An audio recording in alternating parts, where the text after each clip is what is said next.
Today I will be informing you guys about piracy, the black market, and different methods that are used by different countries, including the United States, to minimize the effects of the piracy and black market.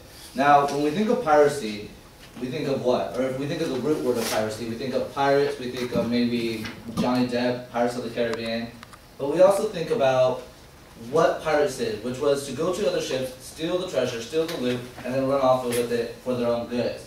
Now, if we take the instance of what pirates did and tie it into the two common types of piracy, which is the commercial copying and private copying, we get the common definition between the two, which is this.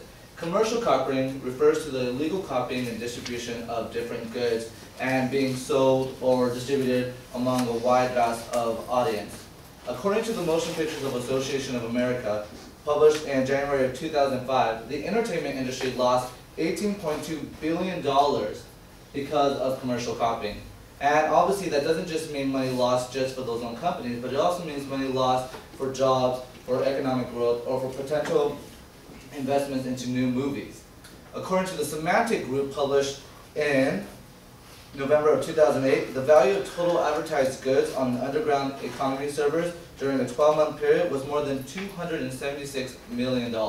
So the money lost is obviously real big.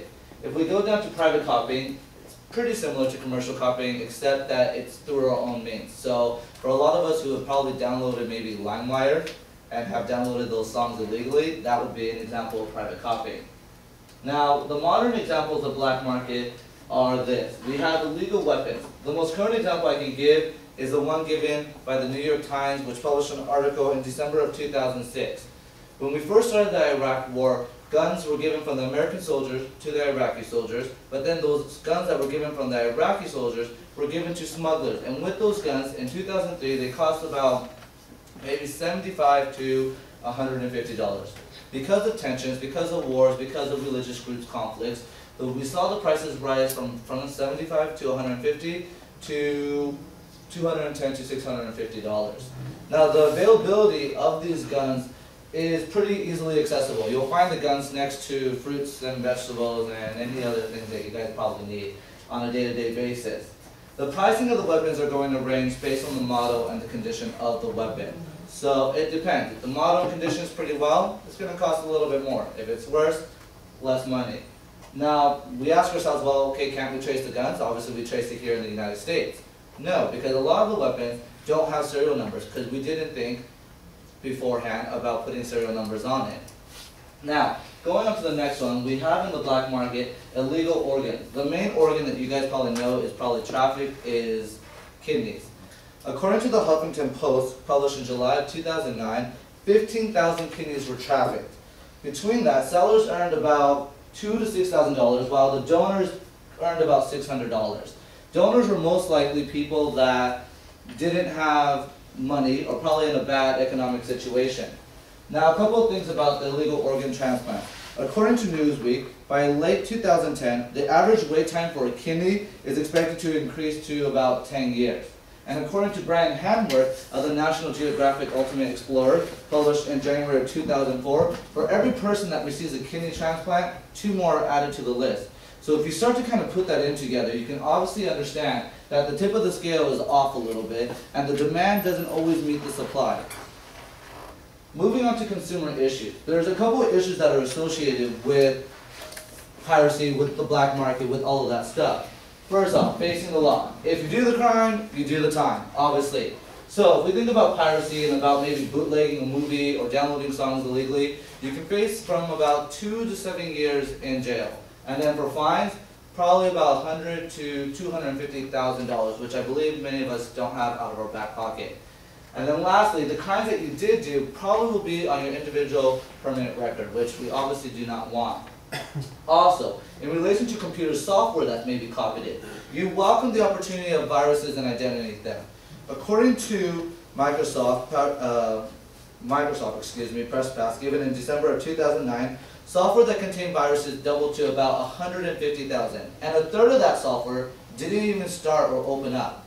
If we move down to exclusions from actual product benefits, most programs that are copied don't probably give you the upgrades, the things that you guys get if you purchase it the right way. Now, the directions of the black market or the pricing of the black market is going to act very open like a legal market, what we have in the United States. However, you're going to see it on a more extreme side, on both sides of the end. So, for example, with the prices on the higher end, it's going to cost a little bit more. So, if we go back to the kidney example, the kidney will cost much more, about $7,000 maybe to $15,000, because it's much more rare and much more in demand. With other goods, it might be much cheaper. So if we're moving down to the next slide, if you look right here in this image that was given by Symantec Corporation in 2005, some of the prices were this. If a World of Warcraft account for 1 month duration was about $10. A Skype account, $12. A list of 29,000 emails, $5. So the prices will vary depending on the good, depending on the rarity of the good, and if it's really well distributed.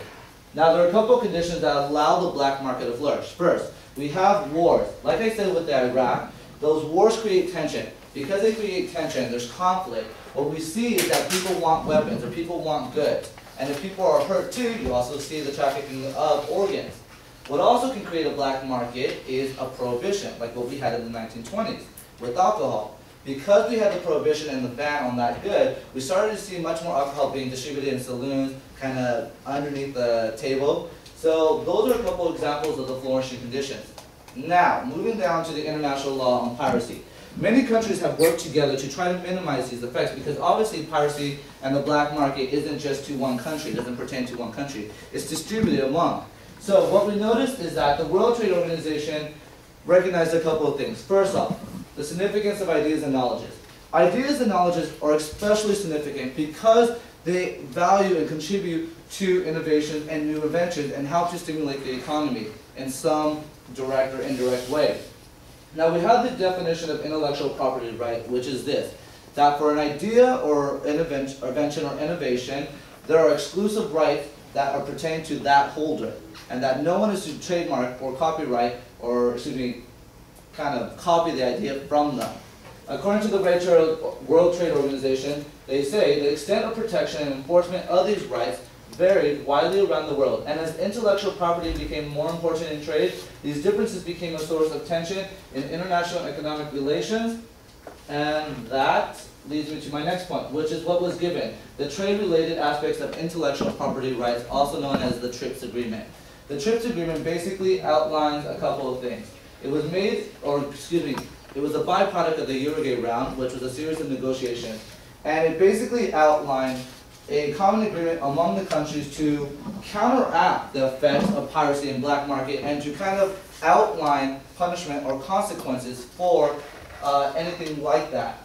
And as the World Trade Organization also says, society benefits in the long term when intellectual property protection encourages creation and invention, especially when the period of protection expires and the creations and inventions enter the public domain.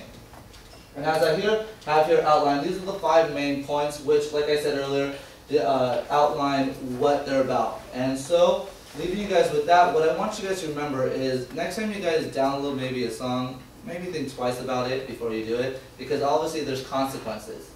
And thank you.